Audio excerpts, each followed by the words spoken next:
ምን ያህሎቻችሁ በሳምንት አንድ ጊዜ እንኳን ታስቀድሳላችሁ? ምን ያህሎቻችሁ ካህኖቻችሁን አባቶቻችሁን እጅ ትባረካላችሁ? ዘምሮ መውጣት ሙያችሁ ብቻ ነው የሚሆነው። ከበሮ እየተሽከረከሩ መምጣት ፕሮፌሽናችሁ ብቻ ነው የሚሆነው። ይህ አይደለም ይወላችሁ። ይሄ እግረ መንገድ ጉዞ። ዓለም ላይ ያለው ነገር ሁሉ አይታይም። ዓለም ላይ ያለው ነገር ሁሉ አይሰማም። ዓለም ላይ ያለው ነገር ሁሉ አይዳሰስም። አውግስጢኖስ የተባለ ሊቅ እንዲህ ይላል፣ የኃጢአት ሰንሰለት የመጀመሪያው አገናኝ ማየት ናት ይላል።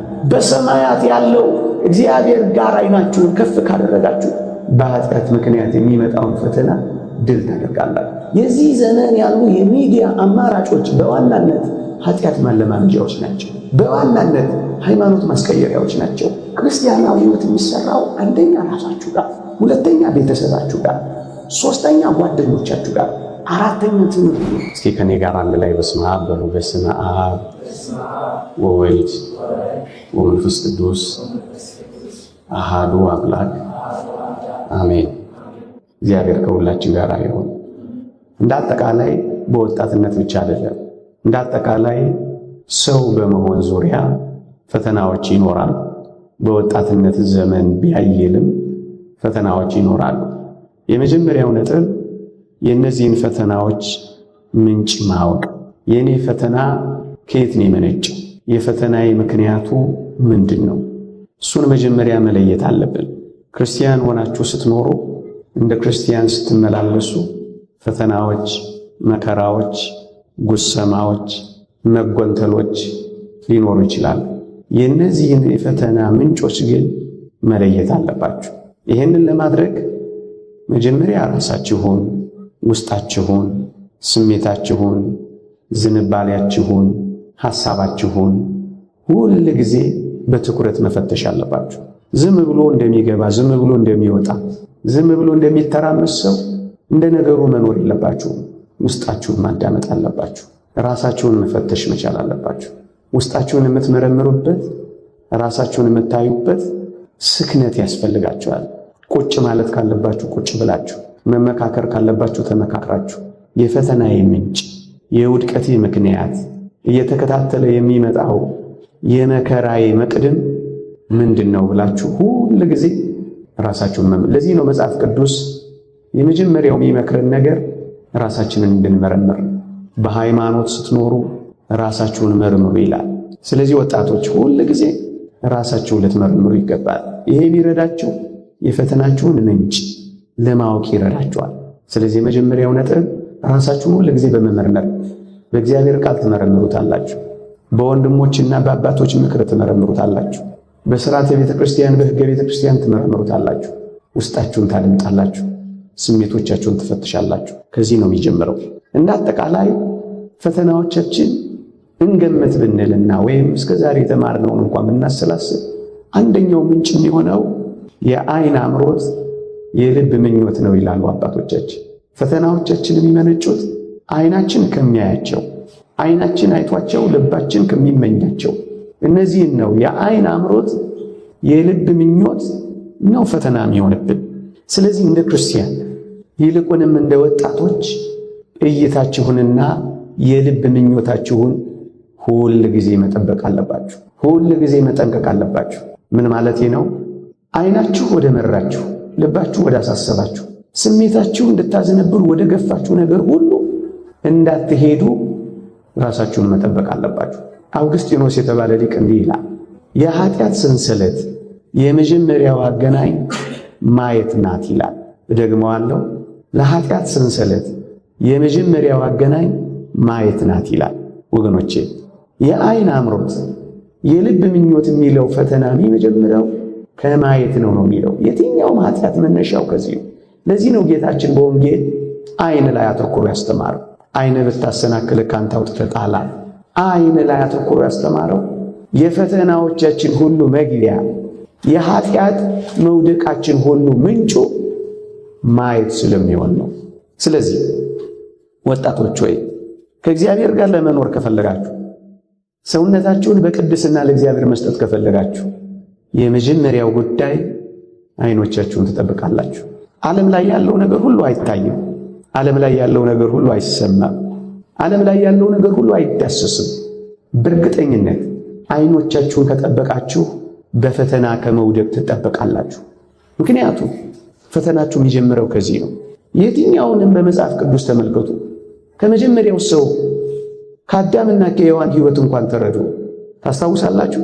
ለዓይን የሚያስጎመጅ ብላ አይደል የጀመረችው? በዓይኗ እኮ ነው የተፈተነችው። የዓይን አምሮት እኮ ነው ወደ ልብ ምኞት ይመራት። ወጣቶች ለዓይን የሚያስጎመጅ ለጥበብን መልካም እንደሆኑ አየሁ እኮ ነው ያለችው። አካን የሚባለውንም ሰው መጽሐፈ ኢያሱ ምዕራፍ 7 ተመልከቱት። አየኋቸው፣ ተመኘኋቸው፣ ወሰድኳቸው፣ ቀበርኳቸው ነው ያለው። አየኋቸው፣ ከዚያስ ተመኘኋቸው፣ ከዚያስ ወሰድኳቸው፣ ከዚያስ። የኃጢአት ሰንሰለት ማለት ይሄ ነው። እውነትም እግዚአብሔርን ደስ አሰኝታችሁ መኖር ከፈለጋችሁ ወጣቶች እይታችሁን ገርበብ አድርጉት፣ እይታችሁን ጠብቁት። ለምን መሰላችሁ? እዩ አባቶቻችን ምን ይላሉ? ስራ ወይም የምንሰራው ስራ የሐሳብ ታዛዥ ነው ይላሉ። እየሰማችሁኝ ነው? የትኛው የምታደርጉት ነገር ከሐሳባችሁ መታዘዝ ነው ተግባሩ የሚመጣው። ያ ተግባር መነሻው ሐሳብ ነው፣ ሐለዮ የሚሉት አባቶቻችን ማለት። ሐሳቡ ደግሞ የሚመነጨው ከሚታይ ከሚሰማ ከሚወራ ነገር። ስራ የሐሳብ ታዛዥ ነው። ስራችሁ በጣም የተቀደሰ እንዲሆን ከፈለጋችሁ ሐሳባችሁን መጀመሪያ ትቀድሳላችሁ።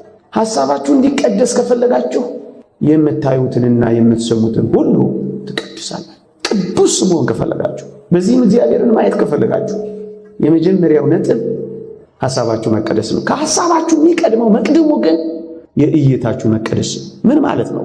ወደኛ ህይወት በጣም ወረድ እናድርገው። የምታዩትን ሁሉ ትመርጣላችሁ። የምታዩት ነገር ሁሉ ወደ ቅድስናና ወደ ንጽህና፣ ወደ ጽድቅ፣ ወደ እግዚአብሔር የሚያደርሳችሁን ከባቢ አየር ትፈጥራላችሁ። ለኃጢአት የሚገፋፉ እይታዎች፣ ጽድቅን የሚያጠፉ ወሬዎች፣ በደልን የሚያለማምዱ አካባቢዎችን ታስወግዳላችሁ። እይታችሁን ከጠበቃችሁ ራሳችሁን ትጠብቃላችሁ። ለዚህ ነው ከዓይን አምሮት ስትጠበቁ ከልብ ምኞትን በዚያው ትጠበቃላችሁ። ዮሐንስ ዘሰዋስው ጆን ዘ ክላይማክስ እንዲህ ይላል፣ ተመስጦውን በሰማያት ውበት ላይ አድርጎ ከማየቱ የተነሳ በማየት ምክንያት የሚመጣበትን እሳት ድል አድርጓልና ይላል ስለ አንድ ቅዱስ ሲናገር። አያችሁ፣ እይታችሁን ወደ ሰማያት በመውሰድ መንፈሳዊ እይታዎች እንዲኖራችሁ። ለምሳሌ በዓይኖቻችሁ ላይ የክብር ባለቤት መድኃኒታችን ኢየሱስ ክርስቶስ እንዴት እንደተሰቀለ ችንካሩን፣ ሕማሙን፣ ፍቅሩን፣ ቁስሉን በዓይኖቻችሁ ላይ ስትተክሉ፣ ለዚህ ነው የገላትያ ሰዎችን በዓይናችሁ ፊት ኢየሱስ ክርስቶስ እንደተሰቀለ ሆኖ ተስሎ ሳለ እውነትን እንዳታዩ አዚም ያደረገባችሁ ማን ነው ያላቸው እኮ። ለዚህ እንደተሰቀለ ሆኖ ከታያችሁ፣ ቁስሎቹን በዓይናችሁ ካመላለሳችሁ፣ በልባችሁ ከዘከራችሁ፣ በመንፈሳችሁ ከተመላለሳችሁ፣ በሰማያት ያለው እግዚአብሔር ጋር ዓይናችሁን ከፍ ካደረጋችሁ በኃጢአት ምክንያት የሚመጣውን ፈተና ድል ታደርጋላችሁ። ለምሳሌ ቅዳሴ እያስቀድሳችሁ የሰማዕታትን ስዕል ባያችሁ ጊዜ በመንኮራኩር መፈጨታቸውን፣ በድንጋይ መወገራቸውን፣ በእቶን እሳት ውስጥ መጣላቸውን፣ ሕዋሳቸውን መቆረጣቸውን ባያችሁ ጊዜ የሚታያችሁ ሰማያዊ ዋጋ ነው፣ ሰማያዊ አክሊል ነው፣ ሰማያዊ ክብር ነው። ይሄንን ዓለም መናቅን ነው። እነዚህ እይታዎች ምን ያደርጉላችኋል? እዚህ ውስጥ ያለውን እይታችሁን ያስተካክሉላችኋል። አያችሁ፣ ሰማያዊ እይታን በማምጣት አባቶቻችንን ተመልከቷቸው። በጣም የጸኑት እነዚህን በልባቸው ተክለው በዓይናቸው አመላሰው። ነቢያት ከሩቅ ተመልክተዋታልና የሚለው ቅዱስ ጳውሎስ ሁል ጊዜ እግዚአብሔርን ያስቡታል፣ እግዚአብሔርን ያዩታል። ዮሴፍ ለዚህ ቅዱስ ምስጢር በጣም ተጠቃሽ ነው። ከአባቱ በጣም ርቋል። በወገኑ ተገፍቷል። ብቸኝነት አጥቅቶታል። እዚያ ካለው ሕዝብ ሁሉ የበታች ሆኗል። በዚህ ሁሉ የበታችነት ውስጥ፣ ብቸኝነት ውስጥ፣ በቤተሰብ መተው ውስጥ፣ በእንግዳ ሀገር፣ በባዕድ ምድር መኖር ውስጥ ዮሴፍን አስታውሱት። ምን ነበር የሚለው? እግዚአብሔር በፊቴ ነው እኮ ነው የሚለው። ወጣቶች ሆይ ዘውትር እግዚአብሔርን በፊታችሁ ካደረጋችሁ ተስፋ መቁረጥን፣ ብቸኝነትን፣ የበታችነትን፣ የባዶነትን፣ የኃጢአት ስሜትን ሁሉ ድል ትነሳላችሁ። ምክንያቱም ብቻዬን ነኝ እንዳትሉ እግዚአብሔር ከእናንተ ጋር እንዳለ ይሰማችኋል። የበታች ነኝ እንዳትሉ ልዑሉ እግዚአብሔር ከፍ እንደሚያደርጋችሁ ታምናላችሁ። በኃጢአት ወድቃለሁ እንዳትሉ በፊቱ ስለሆናችሁ ኃጢአት አትሰሩም፣ ትጠነቀቃላችሁ። እግዚአብሔር ያየኛል ስለምትሉ ትጠበቃላችሁ። አያችሁ፣ ያቺ ሴት መታ በፈተነችው ጊዜ ትዝ አይላችሁ? በጣም ተውባ በጣም ተሰንግላ ፊቱ በቆመች ጊዜ እንዴት እንዳሸነፋት እዩ። እሷ ናት ፊቱ የቆመችው፣ ግን እሷ ምን አለ? በእግዚአብሔር ፊት እንዴት ኃጢአት እሰራለሁ አለ። አያችሁ፣ እፊታችሁ ሁል ጊዜ እግዚአብሔርን ካያችሁ፣ ስትወጡ ስትገቡ፣ በደጃችሁ በልባችሁ በሰውነታችሁ በአካላችሁ እግዚአብሔርን ማስታወስ ከጀመራችሁ ኃጢአት አትሰሩ። እየሰማችሁ የአይን አምሮት የልብ ምኞት አይኖራችሁ። እንደዚህ ነው ያሸነፉት፣ እንደዚህ ነው ያጠፉት፣ እንደዚህ ነው ያሸነፉት፣ እንደዚህ ነው ያጠፉት እኮ አባቶቻችን። ዮሐንስ አጽብሃን ተስተውሱ ከገዳም ወደ እስክንድርያ ልከውት ሲመለስ አባታችን ሆይ እስክንድርያ እንዴት ናት? ውብ ናት እንዲነግራቸው እኮ ነው። ዮሐንስ አጽብሃን ግን ምን አለ? በጣም የሚገርም ቃል። አባ እስክንድርያ ምን ትመስላለች ሲሏት አላየኋትም አላት። ምን አላልኳት? አላየኋትም። የማይታይ ነገር አትዩ። ምን ማለት ነው? በጣም ግልጽ ላድርግላችሁ። ሩካቤን የሚያለማምዱ ፊልሞች፣ መረን የወጡ የሰይጣን ስራዎች፣ እግዚአብሔርን የሚያስረሱ ዳንሶችና ዘፈኖች፣ ኃጢአትን የሚያቀጣጥሉ ወሬዎች ከነሱ ራቁ። ከእይታችሁም ከመስማታችሁም አጥፉ። ለእናንተ ለክርስቲያኖች አይጠቅሙምና። ፈተናን ጋብዛችሁ ውስጣችሁን አቃጥላችሁ በኃጢአት ወድቃችሁ ተስፋ ቆርጣችሁ በራሳችሁ ላይ አንዳች ነገር እንዳታደርጉ የመጀመሪያው ነጥብ እይታችሁን ጠብቁት።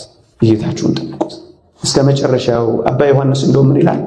እስከ መጨረሻው ድረስ ሊቆይ በማይችለው በሰው ውበት ላይ በተመስጦ ከመቆየት ይልቅ በእግዚአብሔር ላይ በተመስጦ ቆይ ይላል። አሁን ባልኳችሁ መንገድ ጠባለ ኪዳን መሸለ ቁርባን ቅዱሳት መጻሕፍትን አይናችሁን እያለማመዳችሁ በጣም ደስ ከማይሉ አለባበሶችና በዚህ ዘመን ባሉ ይውላችሁ የዚህ ዘመን ያሉ የሚዲያ አማራጮች በዋናነት ኃጢአት ማለማመጃዎች ናቸው። በዋናነት ሃይማኖት ማስቀየሪያዎች ናቸው። በዋናነት ደግ ባህልና እሴት ያላቸውን ትውልዶች ባህላቸውን እሴታቸውን መሸርሸሪያዎች ናቸው።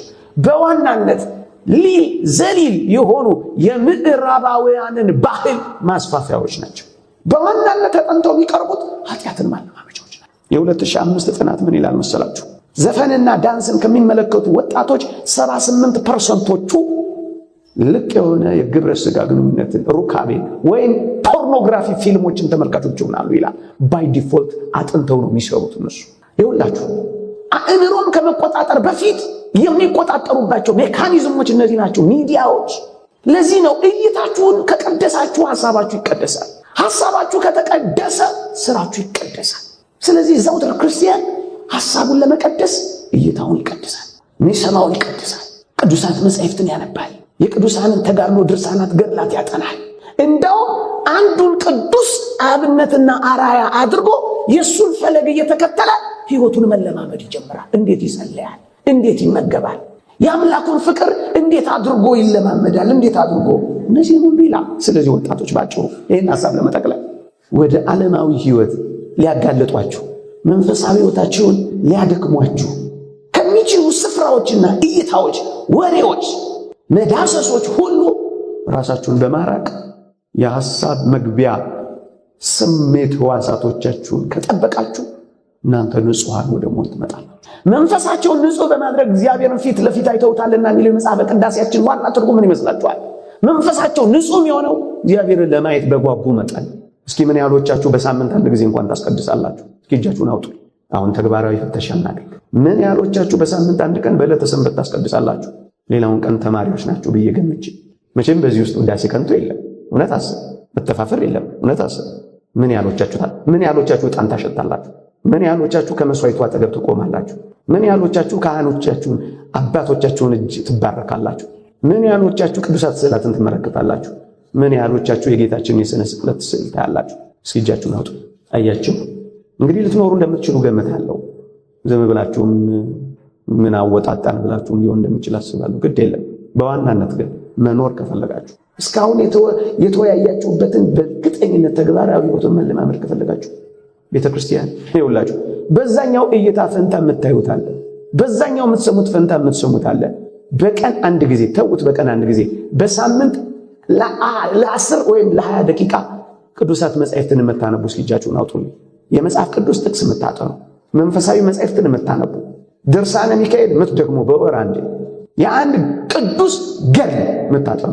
ለምሳሌ ያለፈው ወር ህዳር ነው። ህዳር 15 አንድ ወጣት ቅዱስ ሰማዕት እናስባለን። ማነው እሱ?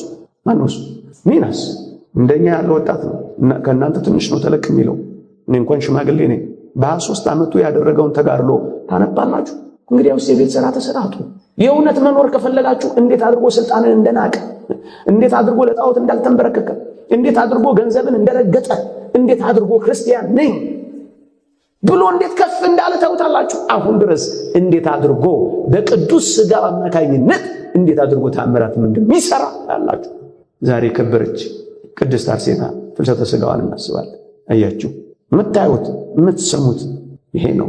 እነዚህን ካላነበባችሁ፣ እነዚህን ካላጠናችሁ፣ መዝሙር ብቻ እየዘመራችሁ እንዴት ነው የማትፈጠሩት? እንዴት ነው ተስፋ የማትቆርጡት? እንዴት ነው የማትታለሉት? እናንተ ምንድናችሁ እንዴ? ይሄ እኮ ፕሮፌሽን ብቻ ነው የሚሆነው። ዘምሮ መውጣት ሙያችሁ ብቻ ነው የሚሆነው። ከበሮ እየተሽከረከሩ መምጣት ፕሮፌሽናችሁ ብቻ ነው የሚሆነው። ያ አይደለም ሕይወታችን። ይሄ እግረ መንገድ ጉዞ፣ መዝሙሩም ስብከቱም ለቅድስና ብቻ እንዲያበቃ ነው የሚያስፈልገው። ስለዚህ ጠብቁ። ለዓለም ውትወታ ጆሮአችሁን እየዘጋችሁ፣ ለዓለም አምሮት አይናችሁን ገረበብ እያደረጋችሁ፣ የእግዚአብሔርን ጥዑም ቃላት በዓይኖቻችሁና በጆሮአችሁ እየሰማችሁ ስንቅ ታርጋላችሁ። ስንቃላችሁ። የእግዚአብሔር ቃል እንዲህ ይላል፣ የጠገበች ነፍስ የማር ወለላን ትረግጣለች፣ የተራበች ነፍስ ግን የመረረው ነገር ሁሉ ይጣፍጣታል ይላል። እደግመዋለሁ። ነፍሳችሁ በእግዚአብሔር ቃል፣ ነፍሳችሁ በእግዚአብሔር ፍቅር፣ ነፍሳችሁ በሰማያዊ ሕይወት ከጠገበች ብቻ ነው መርገጥ የምትችሉት። እና እዚህ ፕሮፌሽን ልትሆኑ አይደለም የመጣችሁት። ፕሮፌሽናል ከበሮ መቾች ልትሆኑ አይደለም የመጣችሁት። ፕሮፌሽናል ዘማሪያ ልትሆኑ አይደለም የመጣችሁት። ፕሮፌሽናል ድራማ ሰሪዎች ልትሆኑ አይደለም የመጣችሁት። ፕሮፌሽናል ሰባኪያን ልንሆን አይደለም የመጣን፣ ቅዱስ እንድንሆን የመጣ። ትቀደሱም ዘንድ ፈልጉ፣ ያለ እርሱ ጌታ ሊያይ የሚችል የለም ነው የሚለው። ለመቀደስ መጣ፣ እግዚአብሔርን ለመምሰል የመጣችሁ። ዋናው አጀንዳችን ይሄ ነው። መዝሙሩ ወደዚህ። ስለዚህ የፈተናዎቻችን ምንጮች የአይን አምሮትና የልብ ምኞት ከሆነ እሱን ድል መንሻችን ይሄ ነው የሚሆነው። በመሸሽ በጉብዝና ወራት ፈጣሪን አስብ አይደል ያ ለጎበዞች የተነገረውን ሐሳብ ላቅ ይውላችሁ። ተዋጋ መጽሐፈ መነኮሳት። ካልሆነ ግን ሽሽ ነው የሚለው። ወጣቶች ይህን ዓለም ልናሸንፍ የምንችለው ይውላችሁ አላይም ብላችሁ አልሰማም ብላችሁ ብቻ አይደለም፣ መሸሽ። ለዚህ ነው ቅዱስ ጳውሎስ ጢሞቴዎስን አንተ ግን ከክፉ የጎልማስነት ምኞት ምን በል ሽሹ። ጥሩ ወሬ ከመቀደም ጓደኝነት የሚል ርዕስ ተነስቷል። ይውላችሁ ክርስቲያናዊ ሕይወት የሚሰራው አንደኛ ራሳችሁ ጋር፣ ሁለተኛ ቤተሰባችሁ ጋር፣ ሶስተኛ ጓደኞቻችሁ ጋር፣ አራተኛ ትምህርት ቤታችሁ ጋር። እነዚህን ቦታዎች በትክክል ካልመረጣችሁና በትክክል ካልቃኛችሁ ትሸነፋላችሁ። እዚህ ሰንቃችሁና ታጥቃችሁ ስትሄዱ ቤተሰቦቻችሁ ከከለበሱባችሁ አበቃ። ቤታችሁ ውስጥ ዘፈን፣ ጭፈራ፣ ወሬው የደራ ከሆነ እሱን ለመርገጥ በጣም ብርቱ ክርስቲያን መሆን ይጠበቅባችኋል። ኖ ማለት መቻል አለባችሁ። እየሰማችሁ በጓደኞቻችሁ ውትወታ ደግሞ ንጽህናችሁን ለማጣት፣ ድንግልናችሁን ለማጣት፣ ለርኩሰት ጥቂት እንኳን እስኪቀርብ ድረስ ከተፈተናችሁ እምቢ ለማለት አቅም ያስፈልጋችኋል። ለእግዚአብሔር የማይመጥን ሕይወት በትምህርት ቤት ውስጥ ካያችሁ እሱን ለመርገጥ አቅም ያስፈልጋችኋል። ባለመስማት፣ ባለማየት፣ ባለመናገር እነዚህን ሁሉ እምቢ ካለ ትሸሻለህ። ሽሽ። ቆመህ አትከራከርም። ቆመህ አትደራደርም። ቆመህ አትበላም። ትሸሻለህ። ሽሽ። አንተ ግን ከክፉ የጎልማስነት ምኞት ሽሽ የሚለው ለዚህ ሽሹ። ይውላችሁ ያለ ዕድሜ ከሚያመጡ ሐሳቦች ይውላችሁ የትኛውም ሕይወት በጊዜ እግዚአብሔር እንደሚያስተካክለው የምታምኑ ክርስቲያኖች ወይ ያለ ጊዜው ከሚመጡ ፈተናዎች ለመዳን መጀመሪያ ትቃወማላችሁ። ተዋጋ የሚለው ይህን ነው መጽሐፍ መነኮሳት። ትዋጋለህ፣ ትጸልያለህ፣ ትከላከላለህ፣ ትሸሻለህ። ከአካባቢው ራቅ ትላለህ፣ ከወሬው ራቅ ትላለህ፣ ከእይታው ራቅ ትላለህ፣ ከሐሳቡ ራቅ ትላለህ፣ ከጉንተላው ራቅ ትላለህ። ምን እዚያ ወስደህ አጨራመትህ። ሽሽ። ትሸሻላችሁ። ለክርስቲያን ከማይሆኑ ወሬዎች ትሸሻላችሁ። ለክርስቲያን ከማይሆኑ ባልንጀሮች ትሸሻላችሁ። ለእግዚአብሔር ከማይመጥኑ ለአገልግሎታችሁም ከማይሆኑ ስፍራዎች ትሸሻላችሁ። ጨለማዎች ትሸሻላችሁ። አጓጉል ንክኪዎች ትሸሻላችሁ። አላስፈላጊ እይታዎች ትሸሻላችሁ። እሱ ነው መሸሽ ማለት። ሽሹ።